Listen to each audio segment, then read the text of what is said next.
देखो ये 8वीं क्लास का 10.1 का क्वेश्चन नंबर 4 का क यानी ए है। इसमें दिया हुआ 8 की पावर -1 इंटू 5 की पावर 3 अपॉन 2 की पावर -2 दिया हुआ है, सॉरी 4 दिया हुआ है। अब तुमको क्या करना है, सबसे पहले माइनस की पावर हो तो मैंने बताया था, अगर ए की पावर -m है तो इसको कैसे लिखा जा सकता है, 1 अपॉन ए की पावर m लिखा जा सकता है। यानी अपॉन के नीचे लिख दोगे तो पावर को प्लस का किया जा सकता है, ठीक है। तो इसको मैं क्या कर दूंगा, ये जस्ट अपॉन है, मैं अपॉन के नीचे लिख दूंगा, ठीक है। ये तो ऊपर है क्योंकि ये पॉजिटिव है पहले ही, और ये 2 की पावर -4 है। ऐसे ये ऊपर जाएगी तो कैसे हो जाएगी, मल्टीप्लाई में 2 की पावर +4 हो जाएगी। क्लियर है। अब 2 की पावर +4 का मतलब क्या होता है, 2 को कितनी बार लिख लो, 4 बार। कितनी बार लिख लो, 2 को 4 बार लिख लेंगे। ऐसे 5 को कितनी बार लिख लेंगे, 5 को 3 बार। और जो 8 को है तो 8 को आप क्या कर सकते हो, 8 के फैक्टराइजेशन निकालोगे तो 2, फिर 4 आ जाएगा, फिर 2 दूनी 4 और ये आ जाएगा। इसको कैसे लिखा सकते हैं, 2 इंटू 2 इंटू 2। अब क्या कर सकते हैं अपन, अब जो कट रहा है 2 से 2 कट रहा है, 2 से 2 कट रहा है, 2 से 2 कट रहा है, तो बच गया क्या, 2 इंटू 5 इंटू 5 इंटू 5।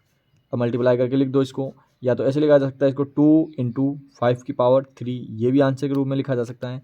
या फिर 2 को 5 से मल्टीप्लाई करेंगे 10, 10 को 5 से मल्टीप्लाई करोगे 50 यानी 50, और 50 को 5 से मल्टीप्लाई करोगे तो 250 यानी कि 250।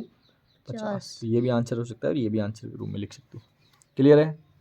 अब हम इसी का चौथे क्वेश्चन का ख यानी बी क्वेश्चन करेंगे। इसमें भी पावर माइनस में दी हुई है, तो पावर माइनस को प्लस में करने के लिए क्या किया जाता है, 1 के नीचे यानी 1 के अपॉन में लिख दो, तो 1/5 की पावर 1 हो जाएगा, और इधर भी 1/2 की पावर 1 हो जाएगा, और इधर भी 1/6 की पावर 1 हो जाएगा। क्लियर है। अब हमें क्या करना है, अब हमें नीचे वाले अलग मल्टीप्लाई हो जाएंगे, ऊपर वाले अलग मल्टीप्लाई हो जाएंगे। तो देखो 1 को 1 से करोगे 1, 1 को 1 से करोगे 1, ऐसे 5 को 2 से करोगे 10, और 10 को 6 से करोगे 6 यानी 60। तो ये क्या आ जाएंगे अपने आंसर आ जाएगा। क्लियर है। अब हम इसी तरीके से क्वेश्चन नंबर 5 करेंगे, और ये वेरी वेरी इंपॉर्टेंट क्वेश्चन है, ऐसा क्वेश्चन आता रहता है। इसमें m की वैल्यू निकालनी है, तो m की क्या निकालनी है, वैल्यू निकालनी है। यदि क्या दिया हुआ हो हमको, 5m डिवाइडेड 5 - 3 अपॉन 5 की पावर 5, ये क्वेश्चन है हमारे पास। तो हमको क्या करना है, मैं बताया था जब भी बेस इक्वल हो यानी आधार बराबर हो, आधार क्या हो, बराबर हो, और भाग का चिन्ह यानी डिवाइड का चिन्ह हो, तो उनकी जो पावर होती है वो क्या हो जाती है, माइनस हो जाती है। तो सबसे पहले हम क्या करेंगे, इनकी पावर को माइनस करेंगे, माइनस करेंगे। और ये पहले से -3 दिया हुआ है, तो दो साइन को या दो चिन्हों को बताने के लिए ब्रैकेट लगा दिया जाता है, ठीक है। इक्वल की जगह इक्वल लिख देंगे, 5 की पावर 5 लिख देंगे।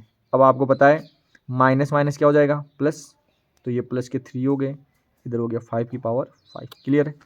अब जब आधार बराबर हो यानी बेस इक्वल हो, आधार बराबर हो, तो उनकी जो पावर होती है वो भी क्या होती है, बराबर होती है। यानी आधार बराबर हो गए और बीच में बराबर का सिंबल हो, तो उनकी जो पावर है वो भी क्या होती है, बराबर होती है। तो हम क्या कर लेंगे, m+3 को इक्वल करा लेंगे किसके, 5 के। समझ में आ गया क्या भाई, ये 5 बराबर 5 के, तो ये पावर बराबर हो जाएगी इस 5 के। क्लियर है। अब m+3 इक्वल में 5 कर दिया हमने, 5 कर दिया, प्लस का 3 इधर आएगा तो माइनस में हो जाएगा, तो 5 में से 3 माइनस किया तो कितना आ जाएगा, 5 - 3 करोगे कितना आएगा, 2। तो m की वैल्यू कितनी आ जाएगी, 2। तो ये हमारा क्या हो जाएगा आंसर। कोई प्रॉब्लम।